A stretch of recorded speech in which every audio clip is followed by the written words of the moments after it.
Hello, everyone, and welcome to today's SANS webcast, The State of Malware Analysis, Advice from the Trenches. My name is Carol Auth of the SANS Institute.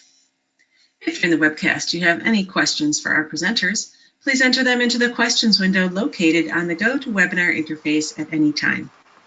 Please note that this webcast is being recorded, and a copy of the slides and recording of this webcast will be available for viewing later today and can be found on the SANS registration page.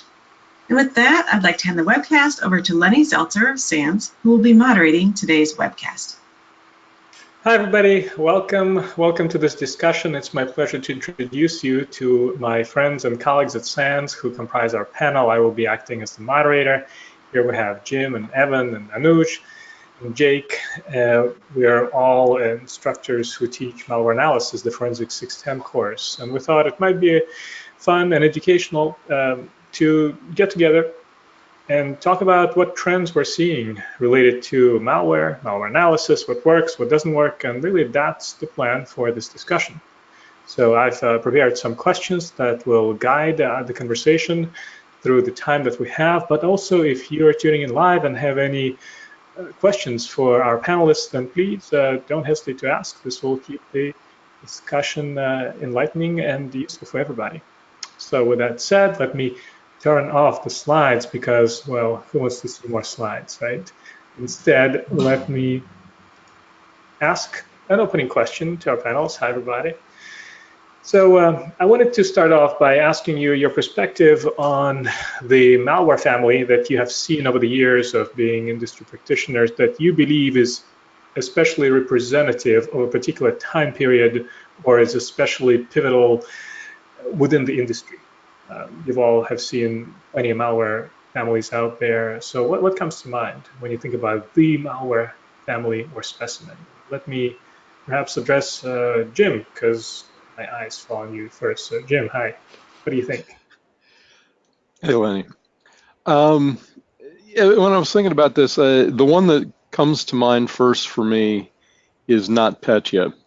And maybe it's because that was one that I actually had time to dig into in a lot of depth, uninterrupted, which unfortunately doesn't seem to happen all that much in the day job. But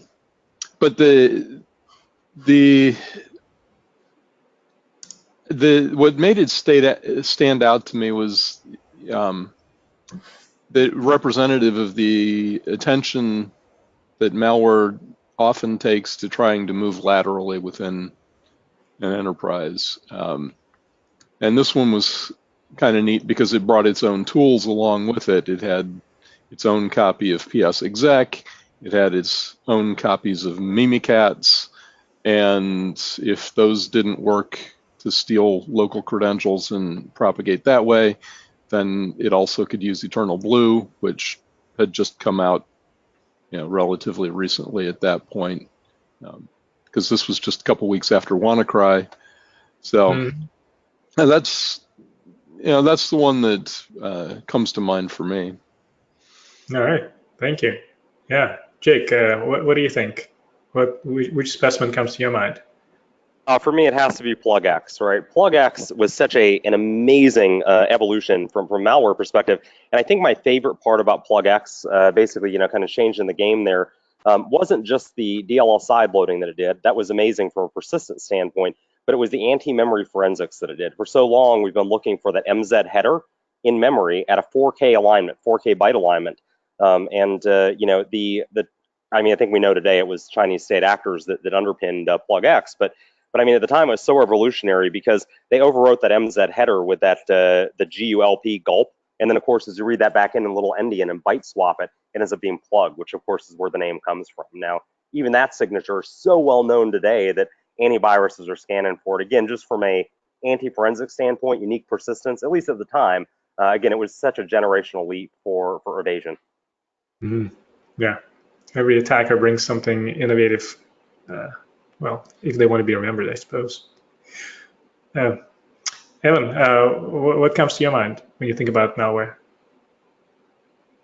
Not so much a specific family, but more of what I'm seeing lately is the attackers are getting in, whatever mechanism they're using, a lot of RDP stuff, they're getting in with RDP, and then they're manually spreading through the network. They're using their malware to, using PSExec or whatever happens to be, living off the land, trying to get in to spread through the network rather than using a specific piece of malware to get into the network. They're doing something, taking advantage of some vulnerability, or OpenRDP. There's so many OpenRDP servers.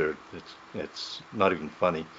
And so we've got, and then they're spreading through the network using ransomware or whatever it is that they want to use. Then they have full capabilities, and they can also then, like a really good example was SamSam, where they would get in, manually spread the malware. The malware didn't have any way to spread by itself, but then that meant they could tailor their technique to that particular victim.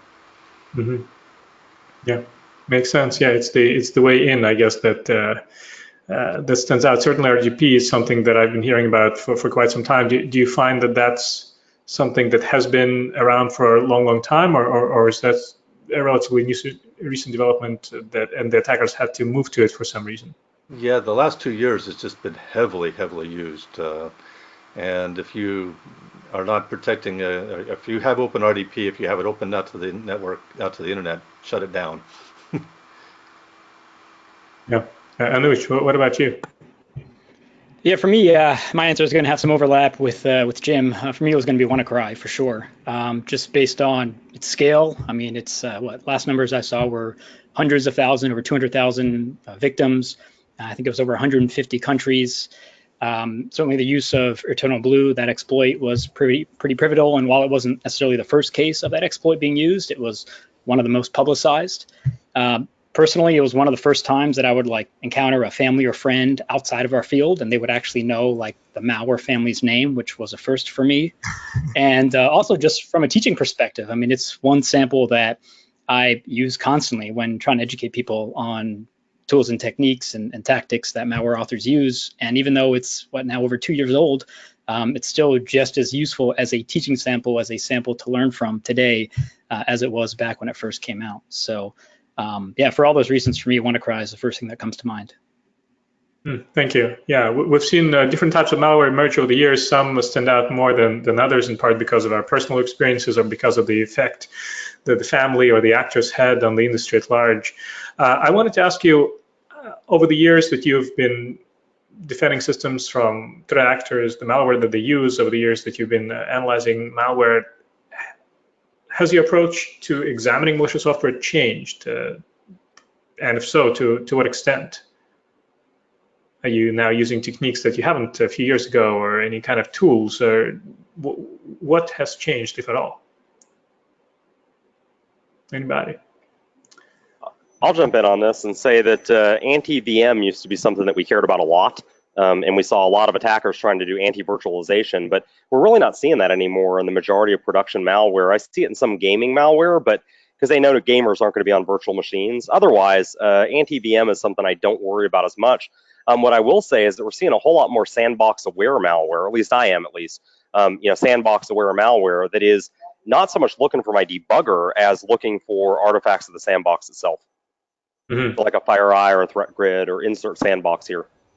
And why do you think malware doesn't care so much about VM itself anymore? I think it's just a matter of, so many enterprises use VDI now. I would say probably 30% of my customers today use VDI. If they don't want to be in a virtualized environment, then again, you're taking yourself out of a huge population of, honestly, some of the premier targets, right? And even then, even if you're not on VDI, everybody has virtualized data centers in some way, shape, or form, either partially or fully virtualized. Yeah, that makes sense. Yep. Yeah, I was thinking exactly the same thing. When I was early on, not when I first started, but early on, a lot of the malware was, looking for the VMs. But as Jake said, anymore they're cutting off their own hands if they limit themselves to only real systems. So that means it's good news for us malware analysts who hated having to have that physical box sitting around that you would have to boot up once in a while. Now your lab is portable, and I guess you're probably also seeing less of a need to use a physical system for analyzing malware because of that, or do you still go to a physical analysis box once in a while? I still have one sitting around. Yeah, I still have one sitting around, but I rarely use it anymore. Evan, what about you? Yeah, I haven't used a physical system for ages. Mm-hmm. Yeah, makes sense. Any other thoughts on how your approach to analyzing malware has changed? Anush, maybe you? Yeah, I mean, I think when you ask that question, it kind of, while we don't necessarily worry about virtual anti-VM malwares as much, I think it's gotten complicated in other ways. And the number one way that comes to my mind is that malware has become more multi-component, involves more files, more dependencies. And so when someone hands me a file, my first question, at least in my mind, is this really it, right? What am I missing? Because oftentimes I'll get this file and I'll find that it's trying to open up another file or check a certain registry key or something of that sort, or look for a configuration file on disk, and I find that oftentimes these days to be the case. Now, I'm not necessarily talking about run-of-the-mill commodity malware.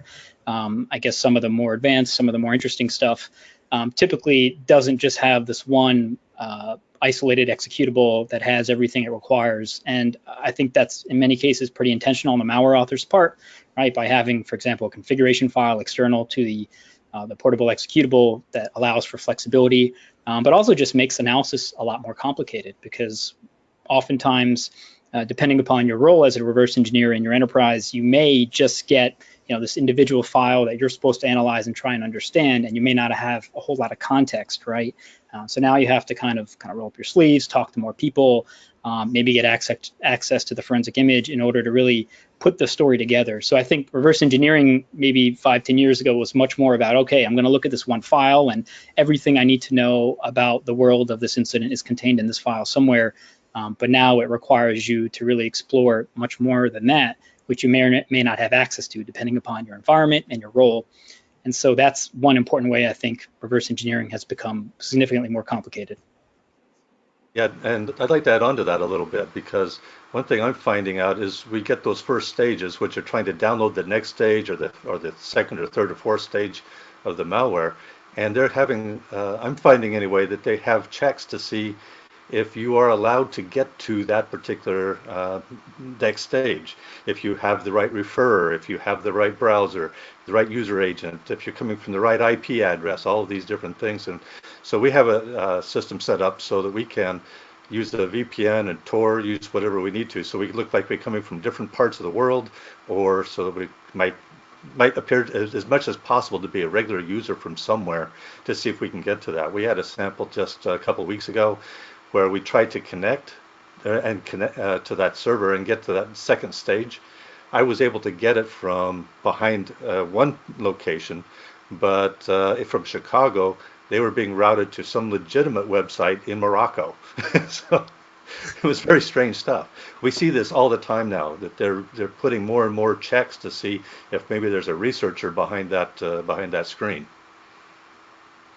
Yeah, on that point, we see a lot of regionally themed malware as well. My company does a lot of work over in Southeast Asia, and some of the targeted malware that we see, not the commodity stuff, right, but the targeted stuff that's coming in into Bangladesh or Sri Lanka or in those kind of areas. If we bring that back to the States and we do a DNS request, we're getting resolved to a different IP address. If we're not coming from the right geography, we're not getting the actual second and third stage payloads. And all the examples that I have seen, when you're not coming from the right geography, let's say, or your browser is wrong, I have seen the redirect to legitimate websites, which makes it easy for you to know that you got the referral wrong, or you got to change to a different VPN provider, perhaps. I wonder how much harder our jobs might be if the redirect was to another malicious website or to another malicious executable that might be a red herring. It would take you a lot of time to figure out that you're just analyzing down the wrong infection path, for example. I haven't seen any of those, so let's not give anybody... Yeah, don't give them ideas. Yeah. Let's rewind. Can we do that here? Cut that out of the video. Well, I always think that if I had a thought about it, somebody else already is doing it anyway. Well, let's talk a little bit more about the kind of tools that you're finding yourself using to analyze the kind of malware that you're discussing, the stuff that's becoming more complex, multi-components. For example, Jake, you mentioned that the malware is not evading a virtual machine, but is looking for automated analysis sandboxes. So I was wondering what you think about the role that automated analysis sandbox tools like Cuckoo, which is available for free, or multiple commercial vendors have. What is their role as part of a malware analyst toolkit? Well, if I'm starting with that, I would just say triage, right? You know, I tell people every time I teach 610, right, that one of your most important things you're going to take away from this is being able to articulate back to management as a reverse engineer what value proposition you provide, and what value proposition, of course, training provides, right? In you being able to reverse engineer this malware that you can tease out that the automated sandbox cannot. And one of the examples that I go back to for that actually is from the Ukraine lights out attack. Right, I got a chance through Mike Asante, now the late Mike Asante, to analyze some of that malware for that initial attack, and it did not operate in the sandboxes correctly because it was looking for Siemens control software on that human-machine interface. The attackers knew where they were deploying that. As somebody brought that sample back and dropped it into a sandbox, of course, we didn't see the actual behavior that would have been expected. And so that's the kind of thing that a reverse engineer can tease out very, very quickly, that a sandbox is never going to, no matter how many times you throw it at the sandbox, right? So I think that's really probably the value prop that I look at. I think automated malware analysis tools have a good job to do in triage, but again, will never fully replace human analysts. Have you seen the analysis sandboxes evolving, and do you think that they're maintaining a status quo in terms of their ability to assist with triage, or are they getting better over the years, or worse? Can you even generalize? I mean, I'm not going to mention any vendor names specifically here because I don't want to like pimp one vendor over another. But yeah, there are a couple of vendors out there that are really changing the game with this and staying ahead of some of the more automated anti-analysis techniques. But some of the other vendors, right, this is, you know, some of the entrenched sandbox vendors are kind of like, hey, we're good, we don't need to adapt kind of thing, and we're not seeing as much movement with them. So I would say it's more the disruptors, I think, that are ahead of the game as opposed to the more entrenched players, in my experience. Because they have to win some market share, I guess. Yeah, and so do you think that trajectory eventually makes it more likely that there'll be fewer malware analysts needed? Are we going to be sandboxed out of our jobs? To what extent will this become a very, very niche field that is mostly dominated by automatons? I mean, gosh, I'm going to go ahead and take this one more time here and just say I don't think it's going to be we're not getting automated out of our jobs. So I'd love to see somebody else talk about this. We're not getting automated out of our jobs, man. More and more people want this. I apologize. I didn't mean. I thought maybe you were coming back to me again as opposed to open mic. But I'll shut up here and let somebody else take questions. Yeah, people were shaking their heads, I guess. Yeah, no, I don't think any of us that have any programming experience ever thinks that that's going to happen, that they'll be automated out of a job. Yeah, I mean, I'll jump in as well. I mean, I certainly think that sandboxes are providing more data, perhaps better data. I think they're getting more flexible, right, in terms of anticipating some of the anti-VM capabilities that some of this malware has.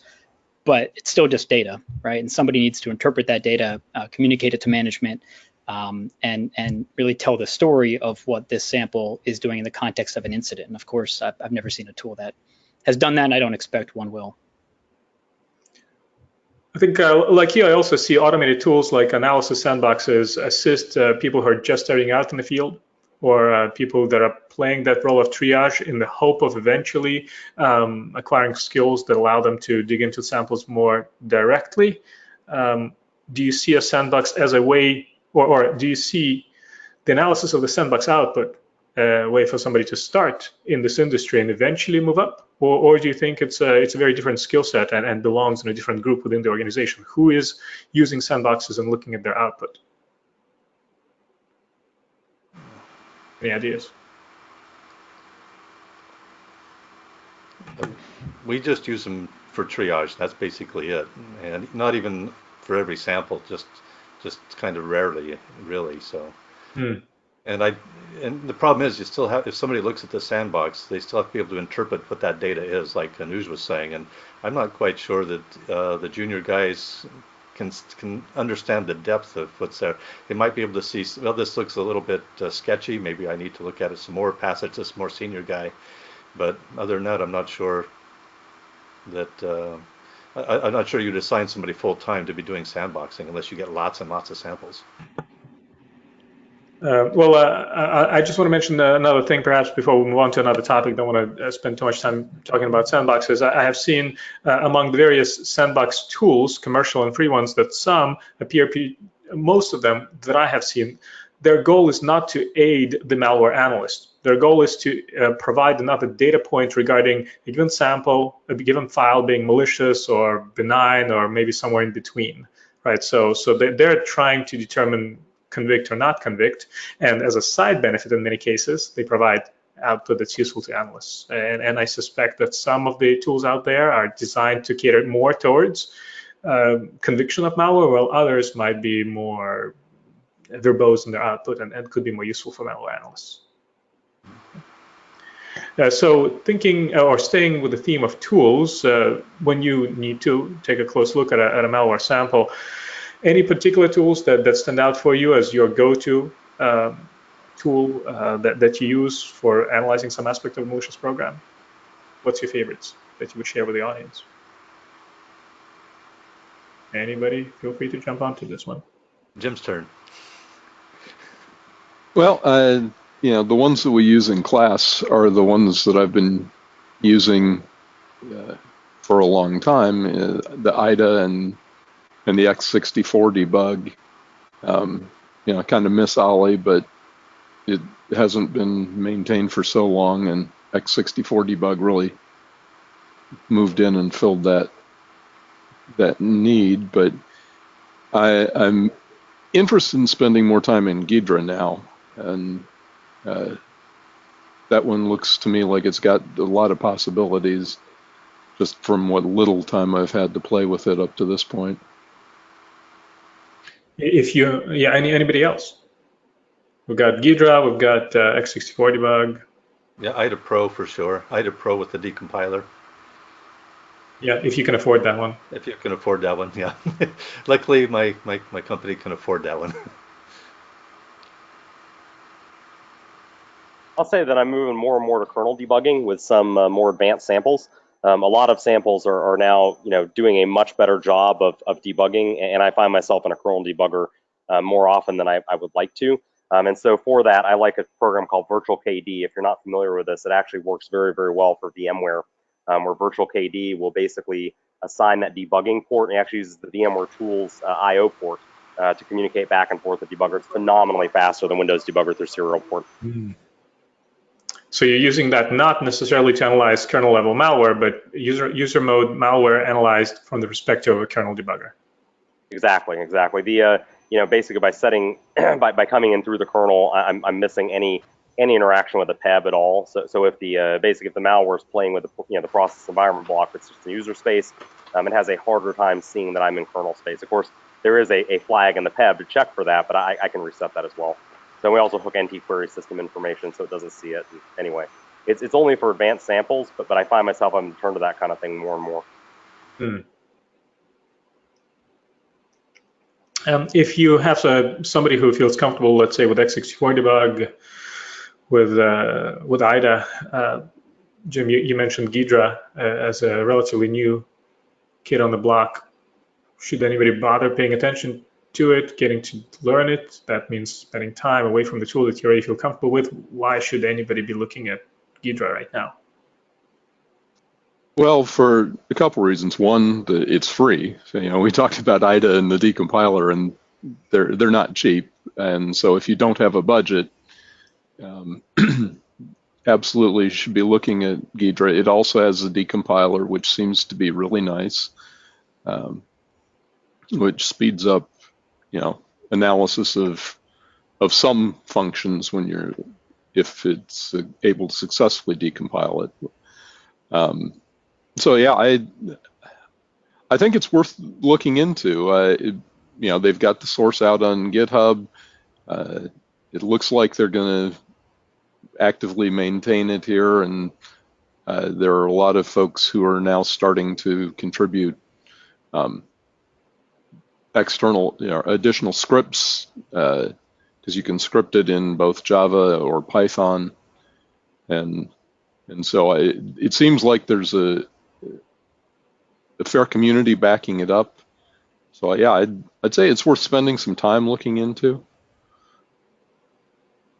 I don't know, what other folks think. Yeah, I'll jump in for a moment. I mean, I've certainly been exploring with Dedra quite a bit more, and kind of one workflow I've been using, granted it takes some more time, is to so usually my workflow involves using x64 debug and IDA Pro, and as many here will attest to, once you've used IDA Pro for over 5 years, it kind of just becomes a way of life. And so it's despite how much time I've spent with Dedra and how positive and hopeful I am about that capability, I still use IDA primarily on a day-to-day basis. But what I try to do whenever I can is to pop open Dedra as well, do a workflow with IDA, and then try to demonstrate that same workflow with Dedra. And I found that's a great way to kind of get your feet wet with Dedra and eventually build some confidence in the fact that it's probably providing you with similar output, perhaps just with some slightly different syntax and of course different clicks to get there. So that's something I've tried to do to kind of force myself to use Dedra, but also addressing the uncertainties I have about its ability to give me the quality of output that IDA Pro has for years. Yeah, it's fascinating to decide what's going to happen with these. I mean, you've got Dedra and IDA that seem to be heading for a collision in terms of people's mind share and market share. Yeah, I think a lot of people are using IDA because it's a fantastic tool and they know how to use it and they have access to it, and presumably their company's paying for it, though there are free versions available under some circumstances. But Dedra is new, maybe not quite as polished, but it's free and it's got a decompiler. But IDA now has an undo. Yeah, IDA did add undo, that's true. That's true. Innovation. Yeah, and let's make no bones about it, right? People have been screaming for undo in IDA for how many decades now, right? I mean, and IDA was just like, oh, Hexray in general, I shouldn't say IDA, but OPAC over at Hexray is just like, no. And then, I mean, we're talking within months of Dedra being released, suddenly I have undo in IDA. I mean, I actually have undo in IDA and I'm not using it because I forget it's there. I've worked for so long without it. Yeah. Or sometimes, and I do product management at my job, sometimes people keep asking for a feature that you give them and they never use it because they think they need it. Sometimes product managers think they know better than the end users. I wonder if this might be one of those cases. No, I need it. And talking about Dedra, it's new to us, but if you look in some of the comments and some of the source files, the NSA has been developing this for 20 years. And so they've put a lot of effort into it, and while it may not behave quite the way we're used to IDA doing it, I'm relatively confident that it's a solid product. So. So here we're talking about really code level analysis, disassembler, debugger, decompiler. What about tools that might be a little bit less threatening to people who are just entering the field, who want to analyze malware beyond what they can get out of an automated sandbox? Any tools that come to mind? Any suggestions for how these individuals might start exploring malware samples? Yeah, actually, maybe start with some scripts. Maybe some of these people might know a little JavaScript or some scripting languages that might help them a little bit. Maybe a little Python can help. I know with a lot of the scripting stuff, there's a lot of videos and things available for running some of the scripts, like Box.js is a way of running the script and pretending to be a browser and letting the script kind of de-obfuscate itself. Those kinds of things might help a beginner if they want to start with script rather than jump into assembly language. So analyzing obfuscated scripts like JavaScript, VB script, PowerShell, that kind of stuff? Right. Maybe JavaScript first and then move to the others, depending on what they're already familiar with. Any other tips for tools that people can use to get their foot in the door? I think SIS Mon is a phenomenal tool for analysis. I mean, you can track cross-platform. SIS Mon. SIS Mon from Microsoft is just an amazing tool for some basic level behavioral analysis. It tracks a lot of stuff that Procmon doesn't, and I don't know, it's something that practically anybody can use and start to get a little bit of value with minimum effort. Mm-hmm. Yeah, so I think perhaps an even easier step is to start with Process Monitor because it's got a nice GUI, but what you're saying is, hey, just go for SysMon because it'll capture more, it logs everything into Event Viewer so you can still see the data that it's capturing, and it gives you a lot more information. Though in that case, I wonder if you have any tips for how an analyst in a lab setting might make sense of the data that SysMon's generating, because it could be a lot. You suggest to bring in like an ELK type log management tool, or just look at events in Event Viewer? I don't think Event Viewer is probably the right tool for that. Maybe Event Log Explorer probably is a little bit better. That's it's free for private use and like $99 total for like a commercial license. So Event Log Explorer is my go-to there. Mm-hmm. But if you start up SysMon, boot up a new system, a clean VM, run your sample, collect your events. I found that the number of events really isn't all that overwhelming. It tends to work pretty well if you have a tuned SysMon. You do have to go to the extra level of maybe using the Swift configuration, the Swift on security configuration. Use that as a starting point and then kind of cut back a little bit. A lot of stuff you don't care about in the malware environment that you would for a general monitoring environment. And you can keep those events down to a pretty manageable number. Mm-hmm. Yeah, and I actually do have an ELK setup that I'll throw them in there to visualize so I can, timeline it out and find the interesting parts that I'm interested in. So yeah, I go that route too. So to me, it sounds like, look, code analysis is great, and it's where you want to get to, but it can be threatening. Evan, you suggested starting by looking at some malicious scripts, because that's going to be easier than trying to deal with assembly. But also what I'm hearing is that you could just get started to understand how malware behaves using tools like Process Monitor, SysMon, and get some visibility into what the malicious program is doing that way. I find myself really liking starting with a behavioral analysis using tools like that, and that gives me some visibility into what aspects of the program I might want to examine at the code level to avoid spending time trying to analyze everything about the malware, which is just usually unattainable. Yeah, my concern is that you do that behavioral analysis, and I always do that same thing too, but you end up diving into the assembly language so fast that I'm not sure. It's going to help them a little bit, but it's not going to really get them all the way that they need to go. You really want to be able to look at assemblies, what you're saying. Yeah. Yeah. Go ahead, Anuj. Yeah, no, I was going to say I often take a. Oh, Jake, were you talking? No, please, fire, Anuj. Go ahead. No, I was going to say, I mean, my approach is slightly different. I usually start off with static file analysis, and I recommend people get started there. It's certainly not as glamorous as double-clicking an executable, but I think it's really important to kind of have that moment of pause where you try to gather some basic information about the file before you begin executing it, because, as we all know, a lot of things can happen once you begin executing binaries, and it can be difficult to determine kind of what path forward you want to take. So granted, there are obfuscated samples where static file analysis doesn't give you a whole lot of information, but my first step is always to throw a program, a binary, into PE Studio if we're talking Windows binaries. Not being paid to say this, but I really think PE Studio is the best static file analysis tool. If you get the pro version, you can do some scripting with it as well to do batch file analysis. But PE Studio just really, on several different fronts, I think is exceptional. I mean, it breaks the PE file down, obviously, into its structure, and a lot of people kind of pass over that. But if you're trying to analyze a binary, it makes sense that you need to understand at a fairly deep level what its structure is comprised of. And I think using a tool like PE Studio or other static file analysis tools out there will help you kind of build an understanding for what a normal structure looks like.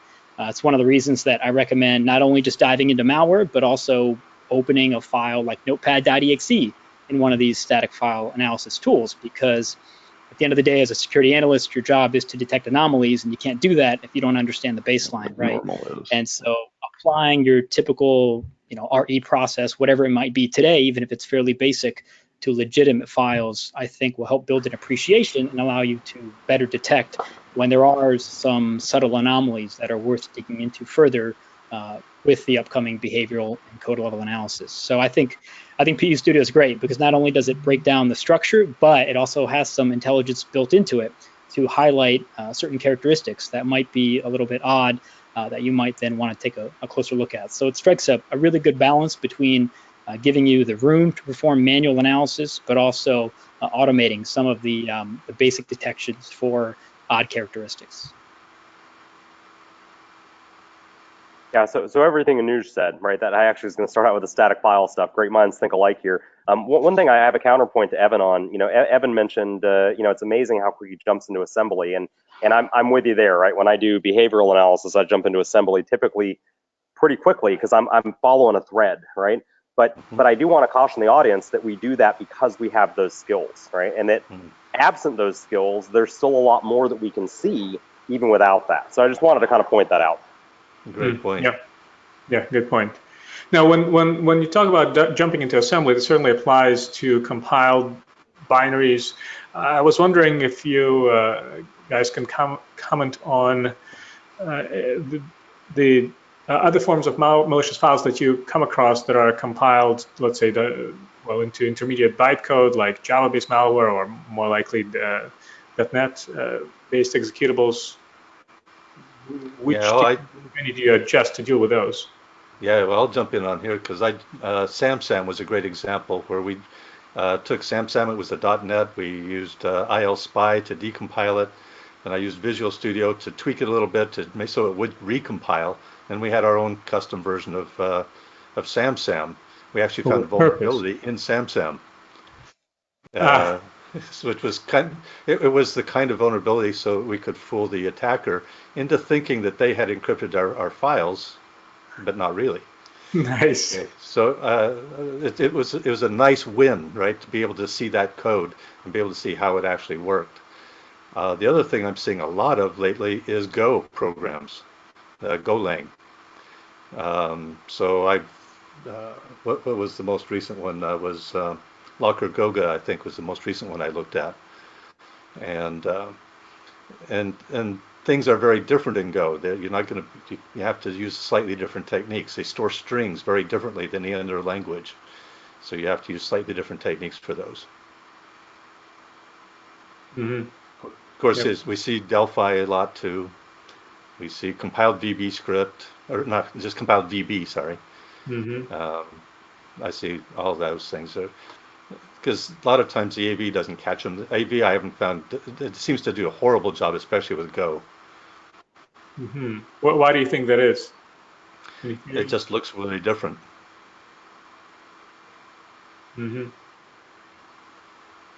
Yeah, it does. To that point, I just had to reverse engineer a Go sample last week, actually, while I was teaching. That kind of sucked. But basically, in the evenings, was working on, I don't know if anybody's familiar with the System 10 sample, but basically it's all written in Golang. It's a Monero miner, and they basically breach websites via, I think, an old Confluence vulnerability, a couple others, right? That they'll self-propagate and then use SSH keys to propagate inside a smaller environment. But the sample itself, in addition to being a Monero miner, has a couple of other interesting capabilities that as yet haven't been published on, and I don't think I'm going to here either. I'll just say that from a Golang standpoint, it was substantially more difficult to look at than it would have been and it was obfuscated on top of that, right? So they really are taking pains to hide the specific mining pools that they're attached to, lest those get shut down. And Jake, when you see those kinds of evasion tactics, who are they designed against, or what are they designed against? Do you think they care about the human analyst and slowing you down, or do they care more about evading automated detection, AV tools, sandboxes? Well, Lenny, in this particular case, this is a piece of Linux malware. It wouldn't come in through a normal, like through a phishing attempt or whatever. So I would say in this case, I don't think they're trying to bypass any automated tools. I think that they're really trying to stop the human analyst. And I think the ultimate goal, more than anything else, is stopping us from getting to the mining pool. right? Because if we get to the mining pool and the miner ID, we can actually go shut that down as being, basically, or I say shut that down. We can get with the FBI, you name it, or whoever's operating those, basically to get that turned off. So I think it's a profit motive. So in that case, they're actually protecting, I guess, a piece of data ultimately, right? In that particular sample, I guess miners are unique in that respect. Although with other samples, you might see similar. Well, I don't know. I was going to say command and control infrastructure, but that you can observe over the network. Right. Yeah. I was thinking here they're actually protecting their intellectual property. How quaint. Yeah. Yep. Makes sense. So when you look at malware samples, this sounds like a fascinating sample. I want to pose a question to the panel at large. How often do you see malware that uses some form of innovation where you look at this and say, wow, that's amazing, that's impressive? Is that a common thing? Is it a once a year, once a week? How often do you get impressed by the techniques that the adversaries are using to craft their malicious programs? How hard are you to impress? Well, I don't see much very often.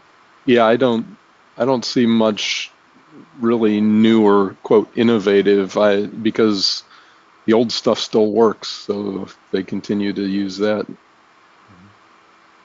And when you say the old stuff, a year we'll see are you something. talking about just both the propagation mechanisms, infection vectors, data concealment, C2 functionality, all of it?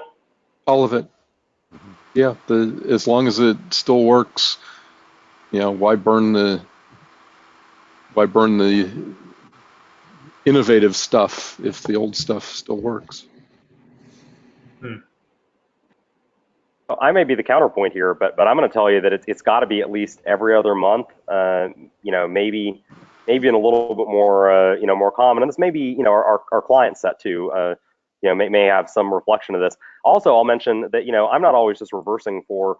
I take a little bit different tact on this. I think most people know my background. I'll leave that out there. You can Google, but we also run red team ops at Rendition, and I'll be the first to tell you we steal techniques all the time from attackers and build those into our red team tools. So I'm really looking for that next innovative thing that we can do.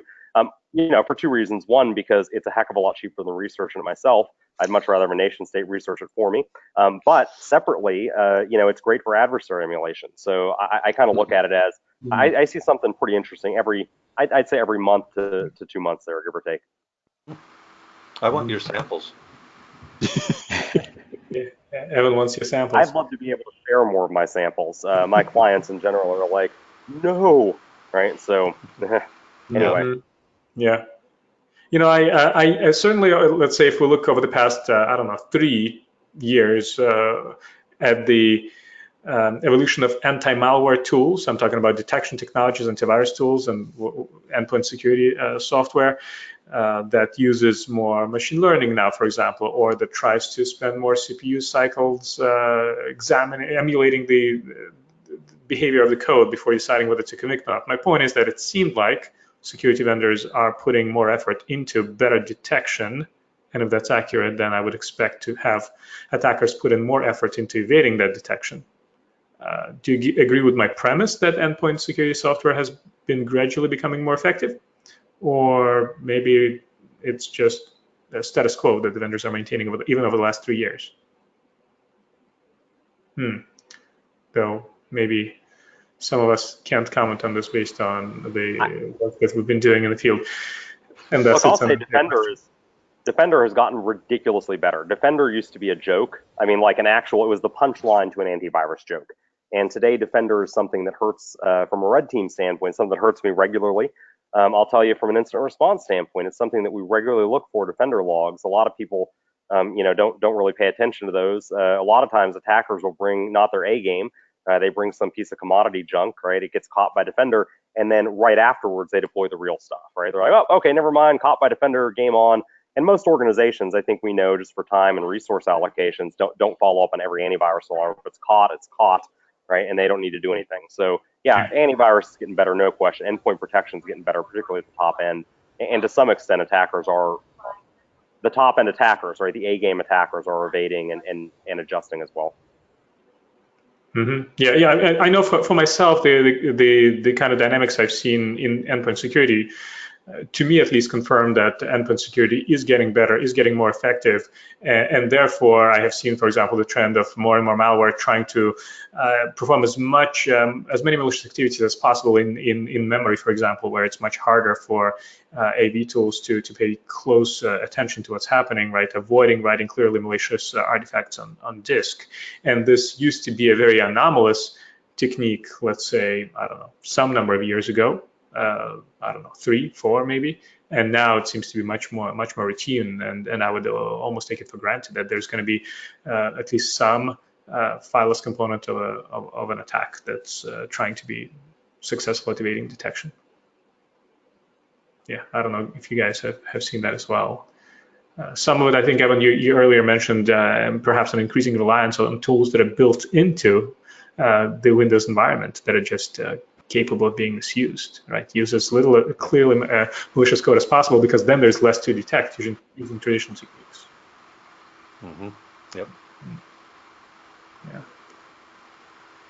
I'll tell you a big change that I've seen recently, and this has been across numerous samples over the last couple of months, and I don't know who they're trying to bypass with this, but as they go to set persistence, instead of creating a service, they are using a registry import, and they're using reg.exe basically to go import or basically set their registry settings, and then they'll gain persistence on the next reboot. Obviously, they're already running, they already have admin, they don't need to create a service now, but they'll go create, so they're avoiding that create service call. They're just doing all of the registry keys that would be associated with the create service call. There's not registered with the SCM yet, right? So then as it reboots, the SCM reads the, at boot time, reads the services keys. And so they're avoiding that call to create services. But secondarily, and that's kind of old hat, right? The thing that's new is using reg.exe explicitly instead of the API calls. Mm-hmm. Mm-hmm. Yeah, and that comes with Windows, if I recall correctly. You don't need to bring that tool with you. Right. It's trusted because it's a Microsoft utility. Yep. Mm-hmm. Yep. And now, Jake, if I understand the scenario correctly, by creating the keys, the service becomes activated. So once the system reboots, you do have a service that's running. That's correct. They're just avoiding triggering a behavior that most endpoint security tools would probably be paying attention to. Right. And then even if they catch the registry import, you're still dealing with Microsoft signed executable. Mm-hmm. Yeah. Yep. Using built-in tools. I certainly have been seeing more and more of that. Yep. So if the malware has been becoming more and more complex over the past, let's say, 5 to 10 years, do you believe that it's becoming harder and harder for malware analysts to perform our job? Or is the knowledge in the industry, or maybe our tools, such that maybe it's easier? What do you think? Can you even look at yourself? You perhaps have the benefit of experience. I don't know if you can generalize your perspective on this.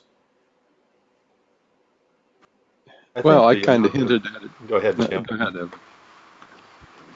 Yeah, I think that the amount of material on the web now available, educational material and so on, that the level of understanding in general of different kinds of malware is much higher than it used to be.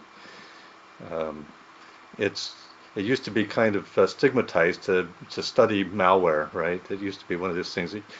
I remember I got the little black book of computer viruses, and everybody just thought, you must be a bad guy. Yeah, I remember that one. Because I had that. And so there's a giant black book of computer viruses too that's pretty good. But they're both free, by the way.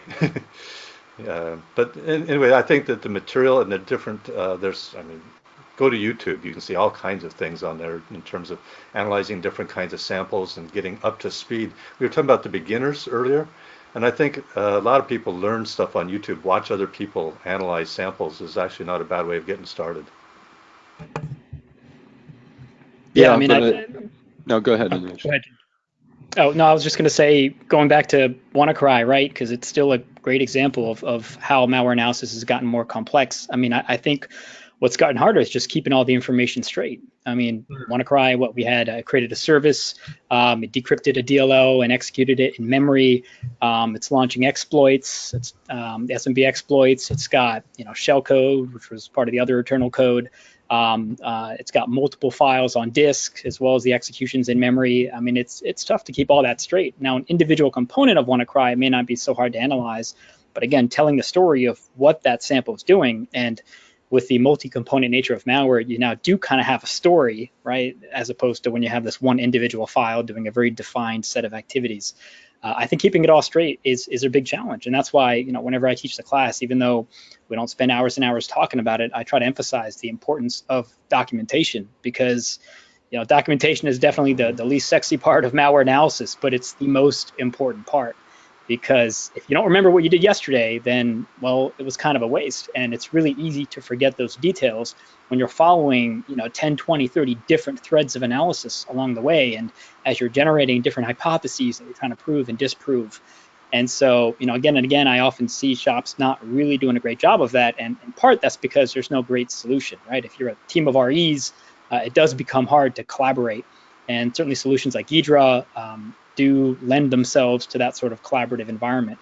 But it has absolutely gotten a lot more complicated, not necessarily simply due to the technical complexity of the code itself, but due to just, I guess, the breadth of different execution strategies, different files, different dependencies that have been introduced with malware in recent years.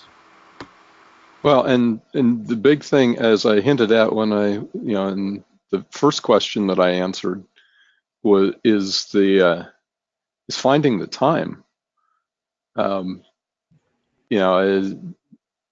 Get enough samples in there, and if it takes 20 hours to really get down to the interesting pieces, like Anuj, like you were just talking about, to map all of those out, very infrequently am I given that kind of time on any given sample, because 20 more have come in, in the last day, and some of those probably I shouldn't waste any time at all on, because they're just normal stuff that antivirus can detect and we already know about. But just finding the time to be able to dig into some of the more interesting samples, as the samples themselves become more complex, that's difficult. And does that mean that we need to turn this from more of a solitary sport into a team sport? I mean, I know you mentioned the need for collaboration. Is that really happening right now? Do you oftentimes see a malware sample that 3 people are examining different components of, or are you still seeing a single person spending as much time as possible on that sample, and that's pretty much it? Yeah, I mean, I think it probably depends on the roles we're talking about. In the context of IR, and depending upon the organization that's performing the investigation, if you're talking about in-house investigations, oftentimes, I think InfoSec orgs don't have the luxury of having a team of reverse engineers. That's pretty expensive and arguably perhaps unnecessary. If you're talking about, an antivirus vendor, obviously they're going to have teams of reverse engineers. So certainly the more people you have on a task, the better, although that may be unrealistic in many cases. But I would argue that as organizations over years are as information about targeted attacks has become more public, as everyone has become a victim, essentially, certainly more money is being dedicated to those types of roles. And even if it's not a team of REs, that RE does have to probably more than 10 years ago have to talk to other stakeholders in the InfoSec environment, whether it's a network analyst, a forensic analyst, or someone kind of on the front lines of IR. And so even beyond just RE, you need platforms for collaboration to make sure that the information is not only being gathered, but it's being analyzed, it's being put into the appropriate context, and again, being used to tell that overarching story. And so the collaboration goes far beyond just a team of REs and really to anyone and everyone, from the low-level analyst all the way to the CIO responsible for communicating this to the people that matter. Yeah, we use it also. The results of the results of the malware analysis, we feed it back into the Intel process. So it gets used also for threat hunting. It gets used for blocking potential bad traffic, for detecting C2 channels, whatever it might be. We feed that back into that process. Mm-hmm. It's interesting how when I think about malware analyst or reverse engineer, I think about technical skills that the person possesses, but it sounds like more and more you have the need for communication skills and understanding who's who in the organization, what input do you get from them, what output do they expect from you, how do you collaborate with them, how do you communicate your findings to them. Those are not technical skills. Yeah, to that end as well, malware analysis, I found at least on the reverse engineering side as well, is changing a little bit, where I'm getting fewer people saying, tell me everything about the malware, and it's much more about targeted findings. Can it do X? Does it have the capability to do, Z, whatever that happens to be? And it's really like, once I can answer that question, then we're done. They don't need anything else, right? So now that may be, maybe an availability bias, because I work with a lot of law firms that are trying to answer a specific question, but again, I roll back several years ago, and it's much more, tell me everything about the malware, and I'm not hearing that anymore. I'm hearing much more targeted artifact analysis. Mm-hmm. Yeah. Since we're talking about people who analyze malware, we touched earlier upon how one might get started in this field. I'm looking at the questions that people are asking, and a lot of the questions are, how do I get started? And I think we talked about some of the ways. Maybe start with scripts that are easier for you to handle, maybe focus on behavioral analysis, maybe focus on some static analysis, and then eventually get into debugging and disassembly. I wanted to talk about what might individuals be doing once they got into this field. What are the career paths? Do you become eventually a reverse engineering ninja, and what next? Or are there sideways moves for people who are good at examining malicious software, but maybe are starting to think what else they should do themselves? What are the career paths and branches? Any ideas? Vulnerability development, exploit development for the win. I mean, we share a lot of the same, Evan actually talked about this, right, with finding vulnerabilities in malware, and certainly I'm sure he's not the only one of us at this on this panel that's done that. But I think, that's a big burgeoning market. I saw today ZDI upped their prices for some of the exploits. I think now you can get $1.5 million, I think, for an full Android exploit chain. So anyway, just, on that end, I think it's a good place to maybe look at pivoting. So exploit development, vulnerability research, especially if you're really good at code level analysis. Yeah. Yep. Any other ideas? Any other potential tangential paths or branches? I guess one of the questions I have is how many dedicated REs positions are out there versus how many are more of a blended position. I know mine is very blended with other things. So I don't know, just what the market size is for a dedicated RE. Yeah, I'm glad you brought that up, because there are some companies that specialize in doing nothing. You clearly can outsource reverse engineering to them, and they have enough work to keep multiple people busy with that kind of work and can justify that expense. What about others? What else are people doing in their jobs besides analyzing malware? Have you guys seen anything? Anuj, Jim? So, I mean, when I got started, I took a little bit more of a traditional route with RE, but certainly I first got exposed to malware through incident response, right? Which I'm sure many of us have done. And through incident response, obviously, you encounter malware along the way, oftentimes, maybe not every time, but oftentimes. And so I kind of touched on the topic there. And then as my career progressed, I had a desire to kind of dig deeper and deeper into what I was looking at and understanding the functionality. And I mean, certainly still, even now, even if you don't want to become a full-time reverse engineer, just being the malware analysis guy on an incident or gal on an incident response team is a really good way to kind of keep those skills sharp, but also not have to spend your days in a dark room looking at an IDA Pro window, right? And so I think IR is still one of the best ways to utilize the knowledge regularly, which I think is incredibly important for RE. I mean, granted, this applies to a lot of other deep disciplines as well, but RE in particular, in my opinion, if you go a couple weeks without looking at assembly, I think you forget a little, and it's really important to have that repeated exposure on a daily, if not weekly, or perhaps monthly basis. And so I think IR does that quite perfectly. It strikes to me the perfect balance of having that deep skill, using the deep skill, which is certainly important, but also being exposed to kind of the breadth of security disciplines. Mm-hmm. Yep. Anybody else? Any other ideas on this? I think, Evan, you mentioned the need to feed the output of malware analysis into threat intelligence. So to me, that's also, I think, one set of tasks that individuals perform related to threat intelligence gathering. I know that's something that I have seen. Mm-hmm. All right, well, looking at the time, I think it's time for us to wrap things up. Thank you very much to our panelists for your insights on the world of malware analysis. Those of you who want to view or share a recording of this session, we'll make it available at the link that I'm displaying right now. If you are interested in taking a closer look at what we do at SANS with respect to training for malware analysis, then of course you can see the information about the Forensics 610 course that we all teach at SANS at some point. And yeah, thank you very much for tuning in. Have a good day, everybody. That's a wrap. Lenny. Right. Thank you. Bye, Lenny. Well, thank you so much, Jim, Lenny, Anuj, Evan, and Jake for your great presentation, which helps bring this content to the SANS community. To our audience, we greatly appreciate you listening in. For a schedule of all upcoming and archived SANS webcasts, including this one, please visit sans.org/webcasts. Until next time, take care, and we hope to have you back again for the next SANS webcast.